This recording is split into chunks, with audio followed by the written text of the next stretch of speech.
شہریار افریدی بنو امن مارچ میں شہید ہونے والے نوجوان کے والد کے ساتھ آپ یہ ویڈیو دیکھیے، پھر اس پر بات کرتے ہیں۔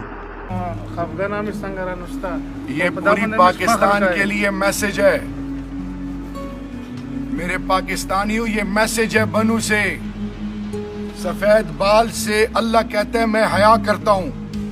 یہ اس علاقے کے بڑے ہیں، یہ اس جوان کے والد صاحب ہیں۔ بنو کے بزرگ یہ کہہ رہے ہیں کہ اس ملک کے لیے یہ تو ایک بیٹا شہید ہوا ہے، 3 ہوتے تو وہ بھی اگر شہید ہوتے تو مجھے فکر نہیں ہے، کیونکہ یہ ملک میرا ہے، یہ ملک بنو کا بھی ہے، اس باپ کا بھی ہے، ہر پاکستانی کا یہ ملک ہے۔ انہی کی وجہ سے یہ ملک آباد ہے۔ یہی اپنے بچوں کے خون کے نذرانے پیش کرتے ہیں، چاہے وہ شہداء ہیں، چاہے وہ فوج کے ہیں، چاہے وہ ایف سی کے ہیں، چاہے وہ پولیس کے ہیں، چاہے وہ لیوی کے ہیں، چاہے وہ عام پاکستانیوں کے بچے ہیں۔ افواج پاکستان کے بچے بھی عام پاکستانیوں کے بچے ہیں۔ یہ قوم ایک قوم ہے، یہ قوم امن چاہتی ہے، یہ قوم آپ سے اور کچھ نہیں چاہتی، امن چاہتی ہے۔ اس ماں سے پوچھیں، جیسے ایک فوجی جوان کی لاش جاتی ہے گھر، تو میری اس ماں سے کوئی پوچھے، اس بیٹی سے پوچھے جو اس کی بیوی ہے، وہ قوم کی بیٹی ہے، ان کی اولاد سے کوئی پوچھے۔ یہ قوم نے فیصلہ کیا ہے کہ اب ہم نے اور جنازے نہیں اٹھانے، ہم نے اس قوم کے لیے بہت قربانی دے دی ہے۔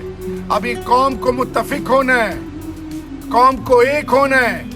یہی بات عمران خان کرتا ہے کہ میری مٹی یہ کسی کے خلاف استعمال نہیں ہوگی، یہاں کے لوگوں کی عزت نفس کبھی مجروح نہیں ہوگی۔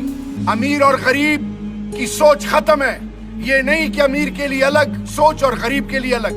یہ تانے کچہریاں، یہ ظلم اور بربریت صرف غریب کے لیے ہے۔ یہ لوٹ مار والے کوئی ان کو پوچھنے والا نہیں ہے۔ ہم پوچھیں گے انشاءاللہ، ہم پوچھیں گے، اللہ پوچھے گا، پکڑ آئے گی۔ اور جہاں تک بات ہے خدا کا واسطہ ہے، ان کو ملا کے چلیں، قوم کی سوچ کے ساتھ چلیں، قوم کے سوچ کو گلے لگائیں، ان کو اعتماد ملیں۔ یہ سنت انبیاء کرام ہے، مشاورت۔ قوم کو بٹھائیں، ہر سوچ اور فکر، چاہے وہ مذہبی پارٹی ہیں، چاہے وہ سیاسی پارٹی ہیں، چاہے وہ مشران ہیں اس علاقے کے، پورے خیبر پختونخوا کے، کوئی آپریشن کرنا ہے، پہلے قوم کو اعتماد ملے تاکہ قوم ایک ہو۔ ناظرین اکرام، سابق وزیر داخلہ شہریار افریدی بنو امن مارچ میں شہید ہونے والے جوان کے والد کے گھر پہنچ کے سسک سسک کر رونے لگے شہریار افریدی اور نوجوان کے والد۔ شہریار افریدی کے اس موقع پر کہنا تھا کہ اگر آپریشن کرنا ہے تو پوری قوم کو اعتماد ملے، یہ اس بابے کی سفید داڑھی اور اس سے اللہ تعالیٰ بھی حیا کرتا ہے۔ ناظرین اکرام، شہریار افریدی کا مزید کہنا تھا کہ یہ قوم امن چاہتی ہے اور امن کے لیے یہ لوگ باہر نکلیں اور خدا را ان کی فریاد کو سنا جائے۔ ناظرین اکرام، یہ تھی آج کی ہماری ویڈیو۔ چینل پر جو نئے چینل کو سبسکرائب کرنا۔ اگلی ویڈیو تک اللہ حافظ۔